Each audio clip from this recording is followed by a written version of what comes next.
Commander-in-Chief happens to be a military aide carries a briefcase. It's nicknamed the football, and the power this satchel can unleash is legendary. Immense, unprecedented power.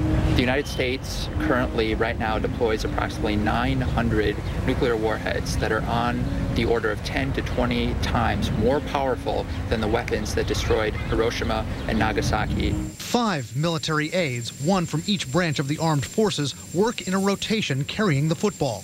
For 3 years, as a young Marine major, Pete Metzger carried the nuclear football for President Reagan. The responsibility can be nerve-wracking. I wouldn't say I was on edge, but I was very, very, very focused on what I was going to do.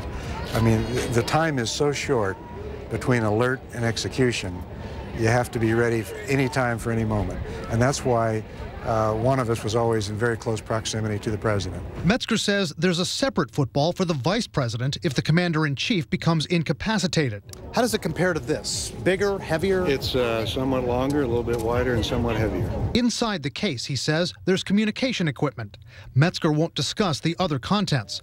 But Bill Gully, a former director of the White House Military Office, described in his book 4 crucial components inside. A so-called black book listing strike options for retaliation if the U.S. is attacked with nuclear weapons.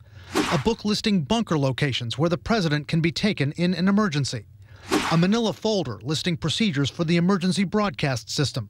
And a small card with authentication codes to verify it's the president ordering a nuclear launch. That is known as the Biscuit. It's another interesting name. Hillary Clinton says Donald Trump doesn't have the right temperament to be trusted with the nuclear launch codes. Anyone who can be provoked by a tweet should not be anywhere near nuclear weapons. Trump has vehemently refuted that.